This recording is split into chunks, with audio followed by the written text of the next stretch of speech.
Vamos a hablar de la Segunda Guerra Mundial. Vamos a hablar del frente, a ver si no me equivoco, oriental. El frente de la URSS y el Reich alemán. Vamos a ponernos un poco a todos en contexto, ¿no? Bueno. Contexto, origen del conflicto entre la URSS y también del Reich, de Alemania. El Reich, el Tercer Reich. Del simpático pintor alemán. Simpático pintor alemán. Bueno, pues tenemos, por un lado, vamos a empezar yo creo que con Alemania. Un país que tras el Tratado de Versalles se le han impuesto una serie de reparaciones bestiales. Se le impide tener prácticamente ejército. Estaba reducido, si no me equivoco, a 10.000 personas el ejército. No podía tener carros de combate, no podía tener fuerza aérea. La fuerza naval, la Kriegsmarine y la Waffen, ¿cómo se llama? Bueno, el arma submarina también había sido muy reducida. Y junto con el crack del 29, El 29, sí. dejan de llegar las ayudas a Alemania y la población está muy disgustada por la situación. Pues en estas aparece el partido nazi, como todos sabemos, el push de Múnich, en el cual pues no tratan de dar un golpe de estado, no lo consiguen.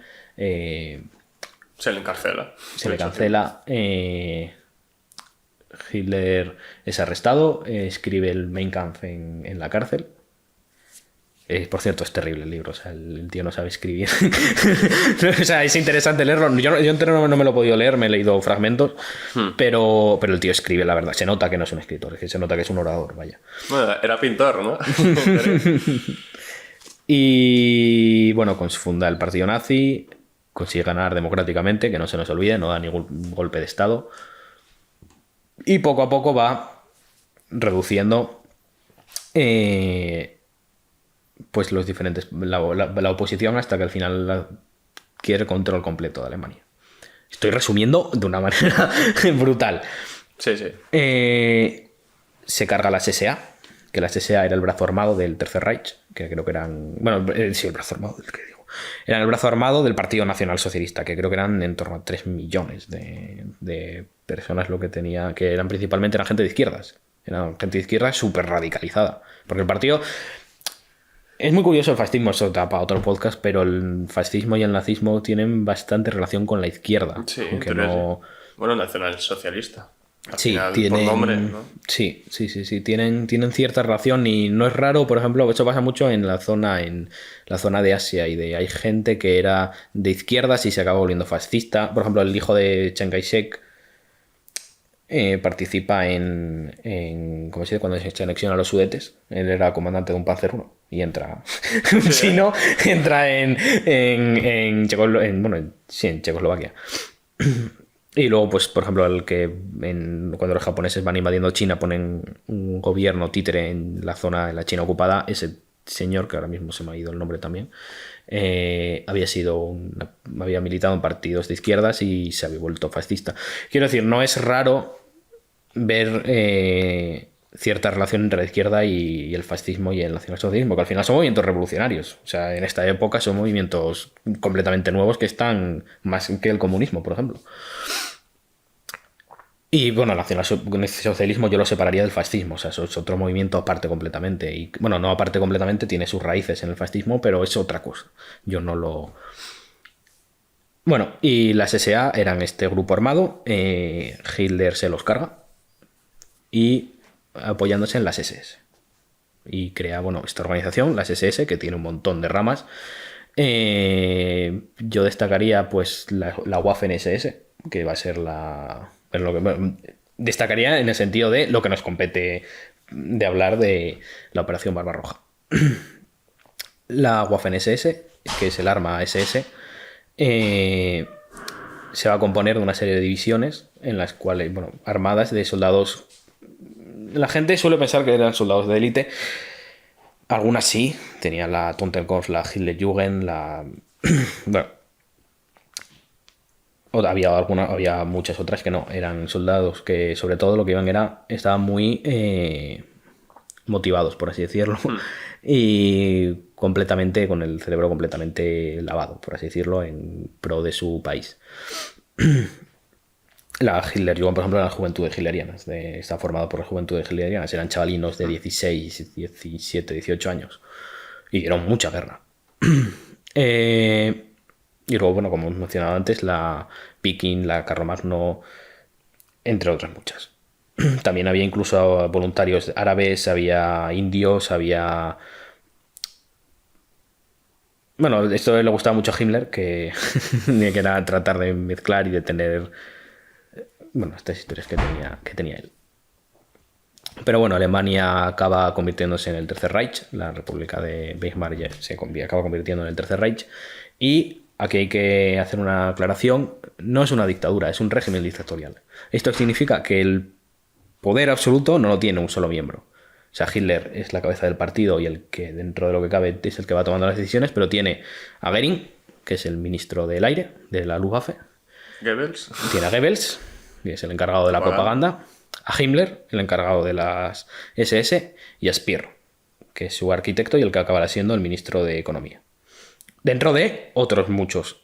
Sumado a esto tenemos empresas como Porsche, Messers, BMW, Opel, Heinzer, Rheinmetall, un montón de empresas armamentísticas que tienen sus intereses, lo cual acaba dando lugar a un politiqueo y a una serie de lobbies que van a influir mucho en la propia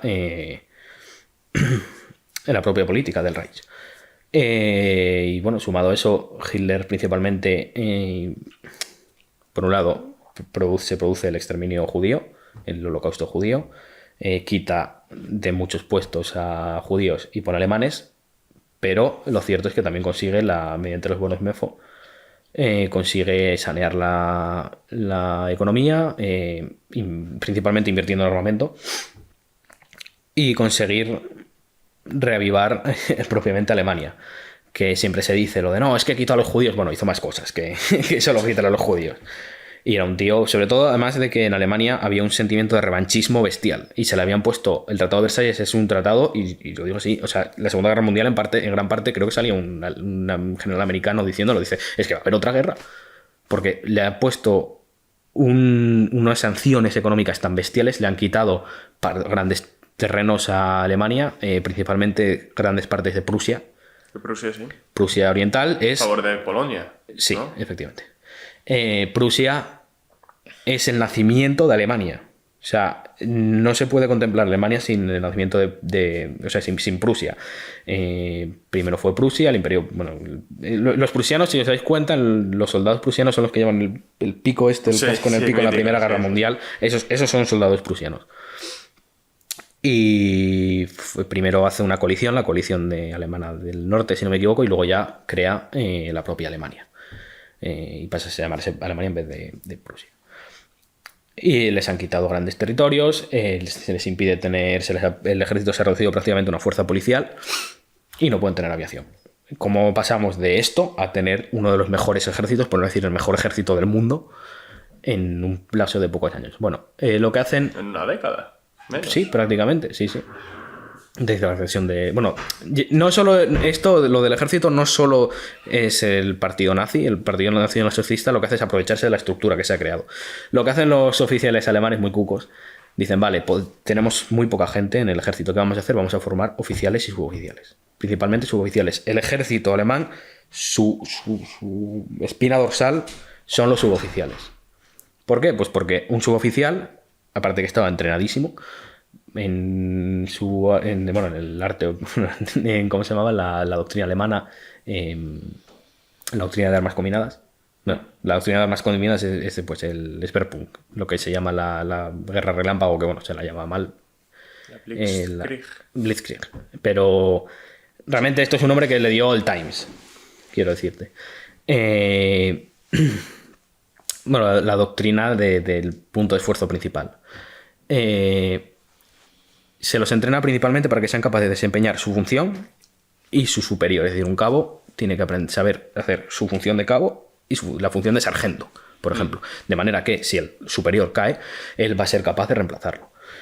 Y esto es lo que va a permitir, por otro lado, se les da muchísima flexibilidad al soldado, a los suboficiales. Por ejemplo, Por poner un ejemplo, a un ruso le dicen tienes que capturar tal colina. Vas a ir por este camino, por aquí, tiki, tiki, tiki, y tomas la colina. A un suboficial alemán le dicen toma esa colina, arréglatelas. Como quieras tú. Claro, y entonces pues ya el suboficial puede pedir apoyo aéreo.